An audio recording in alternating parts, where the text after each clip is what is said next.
Hi, Homeworthy. I'm Bennett. Come on into my New York City apartment. I want to show you around.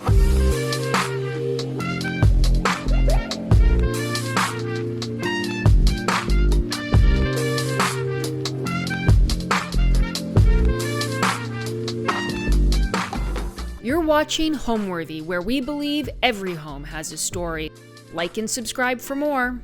Hi, my name is Bennett Leifer. I'm an interior designer, and we're in my apartment on Gramercy Park. Gramercy Park is this great little area in Manhattan. It's the East 20s. It's the only private park in the city.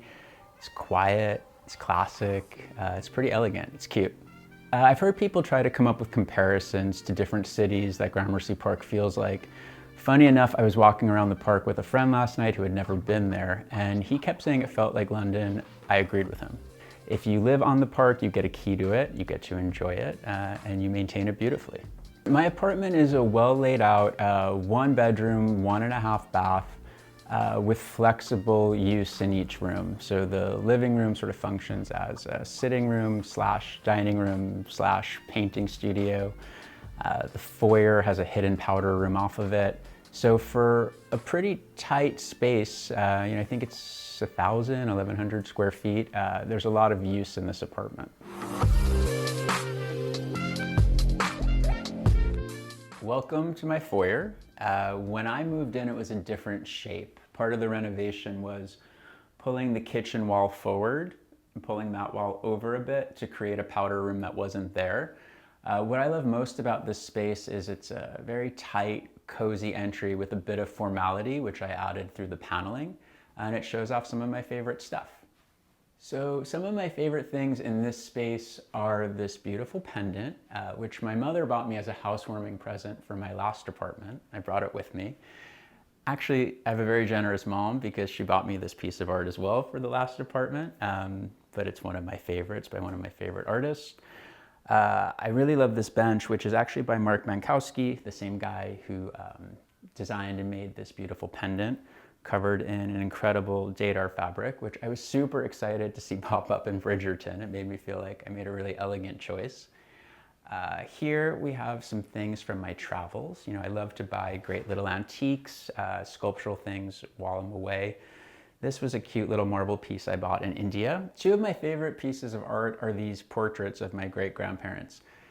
What's kind of funny about those being my favorites is that I don't like to keep a lot of things. My family's always trying to give me stuff and I say no.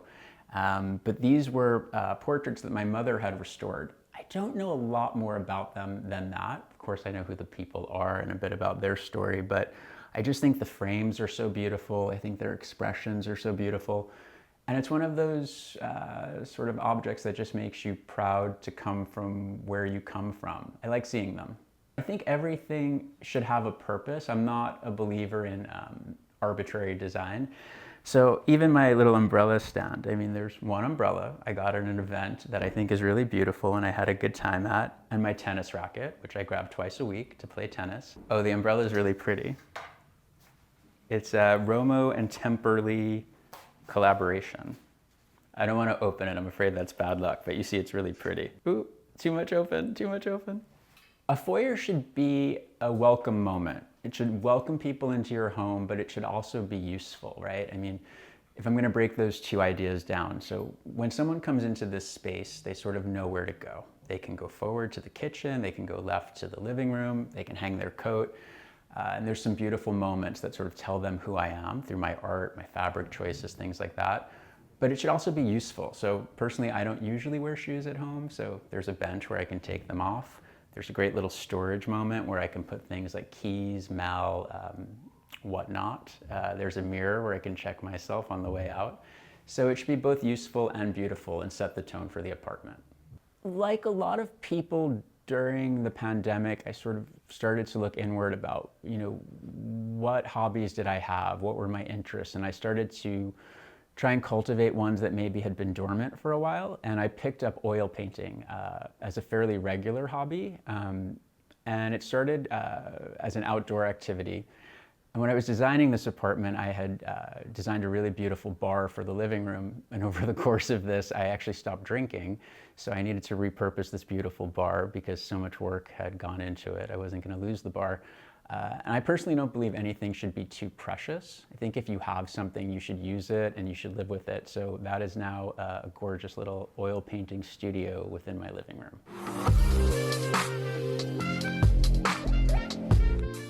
We're not going far. We're gonna see my kitchen, which I left exposed. I think things should just be what they are and a beautiful version of that. So it's a small space. I'm not in there that often. So I just left it open and made it very beautiful.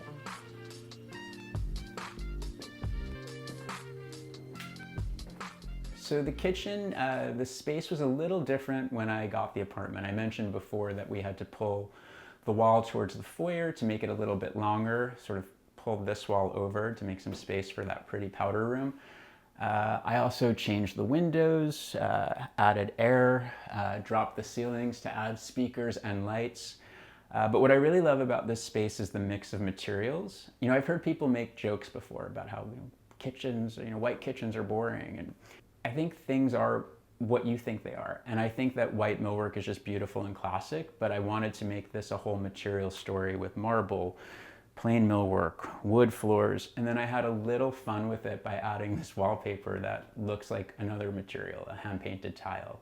So this is just a light space that brings me a lot of joy, especially with the beautiful hardware. That's one of my favorite things. I think you're learning about me that anything I have is sort of my favorite. So anything I can point to, I will literally designate it as my favorite. But this is my favorite glassware. It's from Baccarat, and they do a couple of lines with colored glass. And I think it's so beautiful to have, these well-made, really classic pieces, but have a bit of levity to them in this sort of rainbow coloration. And I also use this as an opportunity to finally buy my favorite China pattern, which I'm terrible at pronouncing words that are not inherently English, so I'm not going to say it, but hopefully you agree with me. This is very beautiful. How about a charger? So this has always been one of my favorite patterns. I get a little nostalgic for moments I've had in my career, and one of the first big design projects I did on my own, this was the China pattern we used for this really incredible apartment in a different color. I've always sort of had it in the back of my head that it would be my formal dinnerware when I was ready for it. So I chose the color based on, obviously, the colors I like, but that's how I got to the pattern. And I also find unique uses for things, and it's just how my head works. So I never love leaving fruit or bread out. I don't know if it's a smell thing or what, but I had this idea to use cake plates as my fruit bowl and my little bread box. So I think that's a fun little moment as well. So I'm an interior designer. I've always intuitively been sort of a project manager designer. I've always loved math and numbers and science, but I've also been really artistic my whole life. So the convergence of the two things, sort of business management, project management, and creating things has always appealed to me. I want to say I had prior lives, but they all sort of led to this. So I think it's been more of a linear path.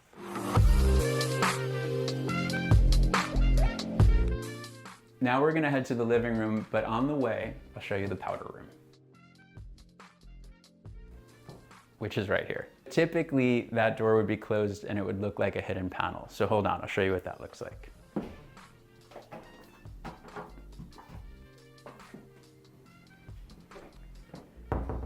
So whereas I think it's nice to see the kitchen when you walk in, I don't know that you necessarily want to have the powder room exposed. So I designed this elevation to just sort of go away. And then when you open it, it's definitely a jewel box. The inspiration for the powder room really sort of came about just through doing research on different materials, and it became a story about materiality. I ended up choosing what I thought was the most beautiful stone floor, the most beautiful paint color, and then I found this really cool sink manufacturer that had these like incredibly pigmented cement color sinks. I don't know if that sort of flows, but you see where I'm going with that. So as you open this, it really started with the floor, and then I just pulled my favorite color from there into the wall color, the sink color, and luckily had a beautiful piece of art that worked really well.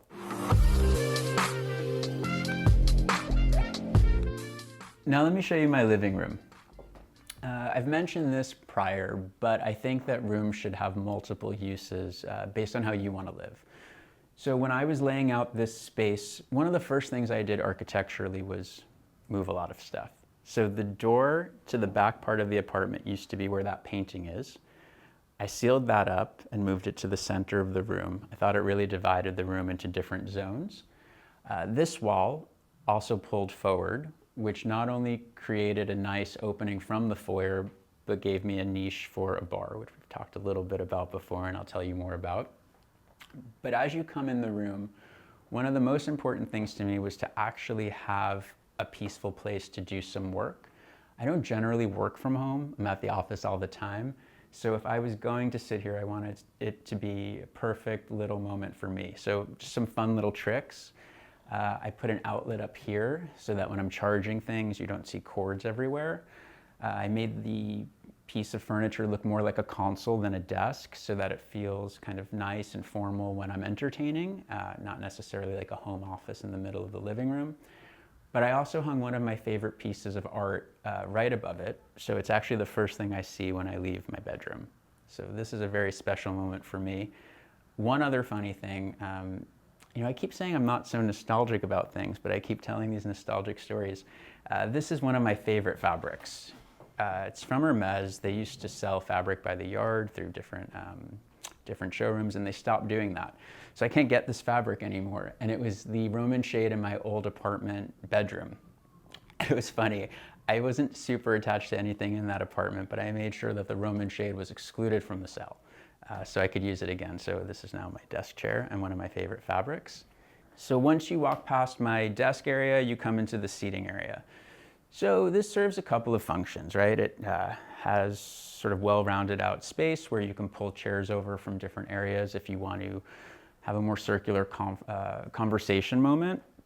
But I also oriented it not just as a nice view when you walk in the space. I love TV, I'm sorry. So I hung a TV on the wall. I did it in a way where it wasn't so obvious when you walked in, but also I can sit here, I can lay here. I can also sit in that chair and enjoy the view of the park. So this sort of seemingly obvious layout for a furniture arrangement serves a lot of different purposes. My favorite thing in this space would be this pair of lamps I got at auction. I've always loved these Giacometti forms. I was lucky enough to find a great pair of these table lamps at auction. So those are two of my newer acquisitions. And then if you follow me over here, you'll see where I have my dining area. So, I think if I'm going to have a large dinner party, I'm probably not going to do it in this apartment. So I really just wanted it to feel nice for about 4 people max. I love the material and the forms of these chairs and this table. I think that they have a bit of formality and tradition to them without feeling too fussy. And this little corner is really beautiful. I hung a hand-painted screen that I've had for a while, and I wanted to treat it a bit more as artwork in this apartment than I had prior, where it was actually treated like a screen on the floor. And this is my painting bar, which I've mentioned before. So this was a fun little space. So this was created by pulling the wall out for the powder room. And I actually got a lot of excess hidden storage, which I encourage people to try and find when they're doing renovations. It's a great place to put things that you want to have access to, but don't necessarily want to see all the time. And I do these sort of hidden moments all the time. Like all of my little painting materials are hidden in my little tabletop easel, mixed in over here with some other display pieces. But this also just becomes a good little art catch-all for me. That's a piece that I just bought that I haven't hung yet. This is one of my favorite moments in the apartment. So funny story about this painting. When I take on a hobby, I go all in. So this was a Hudson River painting that I had bought, and the colors were just feeling a little sad to me one night. There were also some people in the foreground that I couldn't quite identify who they were, what they were doing. So one night I had the instinct to just sort of Bennett-fy it. So I painted over what had been there before and just made it a little bit, I would say happier. I think other people would call it moodier, but they're more jewel tone colors. So I did paint this, but over someone else's work. A challenge with pre-war apartments oftentimes, not always, is a lack of architectural lighting. So what I did throughout the apartment in many spaces was drop the ceiling just a little bit, and I bought these really cool sort of 2-inch deep recessed lights. They're from a company called Element. I'm sure a lot of other places make them. But I didn't want to do anything to the ceiling in this space because original to the apartment are these great beams with these sort of plaster curved molding details. So here I added wall lighting. Another part of the story is I have an affinity for two things. I love table lamps and I love occasional chairs, and I had too many of both of those. So in this apartment, I made a concerted effort to not have too many lamps. I think you only see 2 in the whole apartment, and the rest is all hardwired lighting. I love rugs. I love carpets. And I'm also pretty loyal to a lot of the vendors I work with. I think that loyalty comes from just believing in them and what they do. So I do a lot of work with Edward Field's Taiping. Most of the rugs in my projects come from there, but when I was sourcing for my own apartment, I had a meeting with Beth, who works with me still. She's not a salesperson anymore, but she still works with me, which I'm grateful for. And we were looking at unique rugs that I had never seen before. And this was an archival Edward Field's pattern that they were just reintroducing. I think someone else had revived it. And when I saw it, I was like, wow, that is just the most beautiful thing ever. It looks like a silk field in the wild. And it's a mix of different silk tufts and wool tufts. It goes from pretty low to pretty high, and I custom colored it to match what I wanted going on in the room color-wise. So talking about different tonalities of green, my favorite color, for the trim, the bar, the millwork, and the doors, I chose this almost black green from Farrow & Ball. These doors I love. I mentioned earlier this passageway used to be over, the layout of this whole space was different, and I wanted to have a nice double door moment into my bedroom, but let's be honest, this isn't a huge apartment, so they didn't need to be so wide and overwhelm the space. So I sized these with my architect sort of to the minimal width they could be, did a really interesting design on them. And I think these become almost like a piece of art in the room. They really center the space when you're looking this way, the same way that the artwork does when you're looking in the other direction. And if you'd like to see my bedroom, I'll show you. But I can open both sides just in case you don't have to squeeze. So this room was really fun to design. This is my bedroom. And it was one of the few spaces that I got to just take the outer perimeter of the square footage of what was here and lay it out how I wanted to. There were a couple of closets before, a smaller bathroom, a vestibule, door in a different spot. So I made this exactly what I wanted it to be, and I just sort of went for it. So even with the green color, I chose this wall covering that is hand-woven silk, a bunch of different colors, and that's why in different lights and in different angles, it looks like different colors, but it's actually the same material. Sometimes it has this golden green hue, sometimes it has this turquoise vibe. This room makes me really happy, and I thrive off of symmetry and sort of linear perfection. I like that. And when I first got the space, one of the things that I couldn't change was that part of the wall was built out.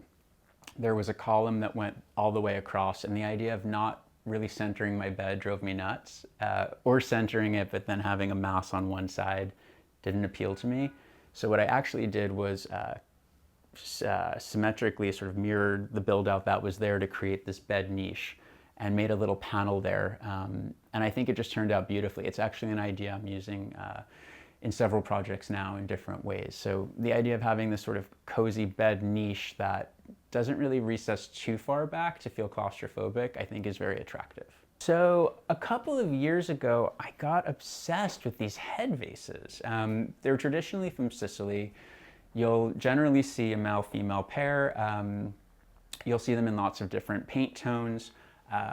And I started doing more and more research on them, and I was in Positano, I think it was like 2018, and I found this amazing store that was half head vase shop, sort of double height room with just shelves of different styles, and half supermarket. Don't ask, but they had the most beautiful things. So I bought these there and had them shipped back. I've used them in a show house. They've been in so many different spots in my apartment. Now when people see them, they say, oh, just like White Lotus, which is cute, and I'm glad that people recognize them from there. But yeah, this is a really beautiful technique that has been being made in that part of the world for a long time, and they're really fun and special.